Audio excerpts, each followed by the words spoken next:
Et pour l'analyse politique, maintenant, je retrouve notre panel de journalistes, Joël Denis Bellavance, Catherine Lévesque et Yves Malo. Bonsoir à vous trois. Bonsoir. Je vais vous demander d'abord une première réaction à chacun d'entre vous. Je vais commencer avec Joël Denis parce que, Joël Denis, vous nous disiez la semaine dernière de ne pas vous attendre à une mise à jour importante. Qu'est-ce que vous en avez pensé? Il y a des nouvelles intéressantes dans cette mise à jour quand même. On annonce des déficits à la baisse, donc la situation fiscale semble s'améliorer.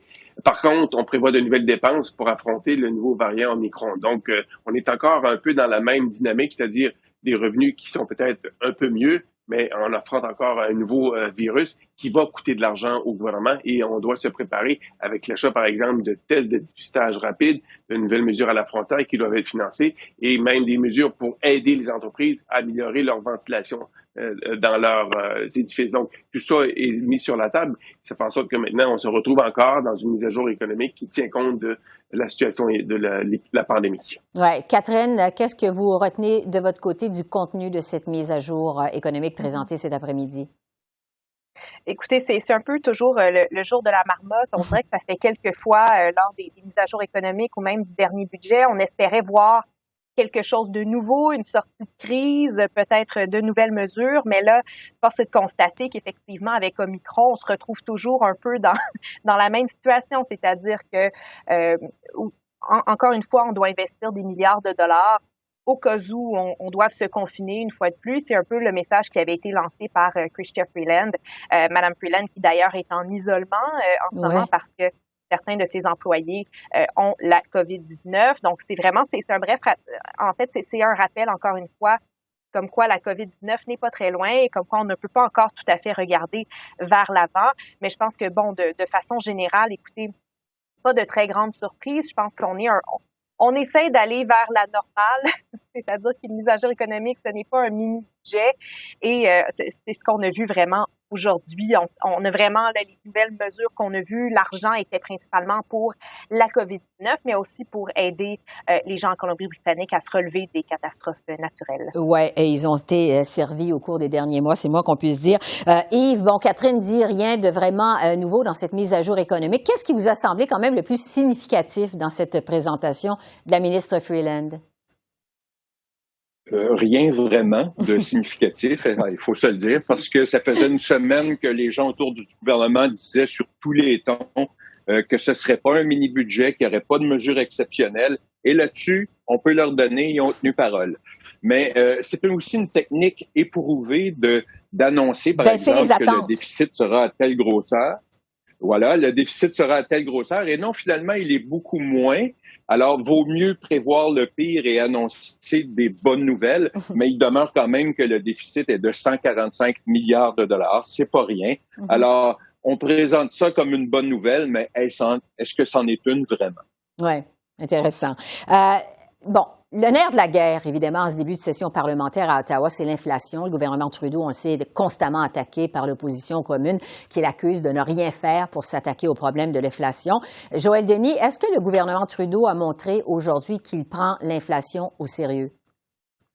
D'une manière, oui, mais se disant presque impuissant devant cette inflation parce que c'est en grande partie à cause des perturbations que l'on constate sur les chaînes d'approvisionnement mondiales qui font en sorte que ces perturbations, que les prix des matières premières, des biens, montent en flèche. Donc, le gouvernement est un peu impuissant. Tout ce qu'il peut aider, c'est donner un coup de main, justement, aux personnes âgées en augmentant l'indexant, par exemple, les prestations qui leur sont versées aux personnes âgées. On va même prévoir une certaine indexation des allocations canadiennes pour enfants. Donc, il y a certaines mesures, mais le gouvernement, essentiellement, s'en remet à deux programmes pour soulager, si vous voulez, la misère populaire, c'est-à-dire mettre sur pied le fameux réseau national de garderie qui devrait réduire les frais de garde à l'échelle nationale et aussi investir dans le logement pour faciliter l'accès à la propriété. Ce sont les deux mesures encore qu'on le retrouve dans cette mise à jour. On en fait état. Mais est-ce que ça va concrètement permettre de réduire le coût du panier de l'épicerie, par exemple?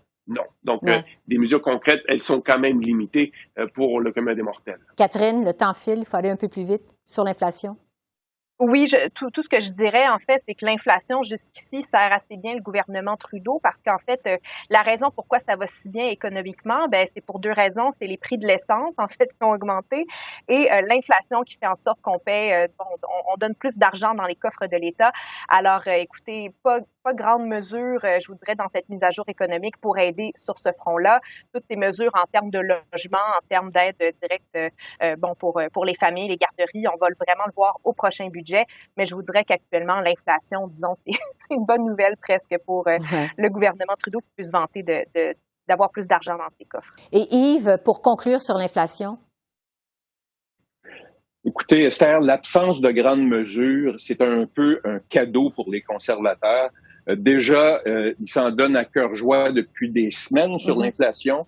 Dès la fin du discours de Mme Freeland, M. O'Toole a commencé ses critiques. Pierre Poilievre, qui n'est pas renommé pour faire dans la dentelle, va sûrement s'en donner à cœur joie dans les prochains jours, parce que bien que ce soit mondial, les conservateurs, que ça soit vrai ou non, disent que c'est pire au Canada qu'ailleurs. Alors voilà de belles munitions pour les conservateurs pour attaquer les libéraux sur ce sujet très précis. Bon, sur le moment de la présentation de cette mise à jour économique, ça survient quelques jours finalement avant que les parlementaires quittent pour le congé des fêtes. Joël Denis, qu'est-ce que ça laisse présager pour la suite des choses?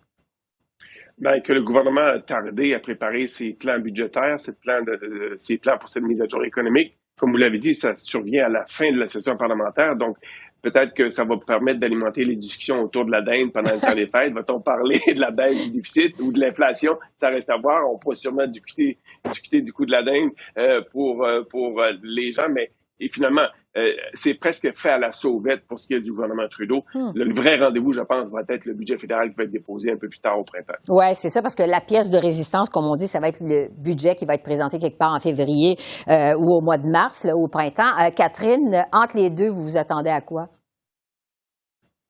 Entre les deux, moi, je m'attends à ce que cette mise à jour économique, même si elle ne contenait pas grand-chose, elle contenait quand même juste assez de choses pour s'assurer de l'appui du Bloc québécois pour le projet de loi C2 qui doit survenir dans les prochaines heures, on imagine. Alors, quand même, moi, je pense que c'était, oui, une tactique d'avoir cette mise à jour économique aussi tard, mais je pense qu'en même temps, ça a servi au gouvernement à dire, voici, on a créé un fonds pour la culture, c'est ce que le Bloc a demandé, on aide aussi les aînés avec le supplément de revenu garanti, on fait cette promesse. Alors, je pense que vraiment, sur le point de vue politique, c'est pour ça qu'on a peut-être attendu finalement pour s'assurer d'avoir l'appui du Bloc, certainement. Il nous reste 30 secondes, Yves. Qu'est-ce que vous voyez dans votre boule de cristal? Je pense que le gouvernement va faire brûler des cierges pour que la pandémie ne vienne pas contrecarrer la relance de l'économie, parce que c'est ça le nœud de toute l'affaire. Et le prochain budget sera sans doute basé sur l'hiver que nous aurons au Canada. Joël Denis, Catherine, Yves, merci beaucoup pour cette analyse. Au plaisir de vous retrouver bientôt. Merci. Merci. Bonne soirée.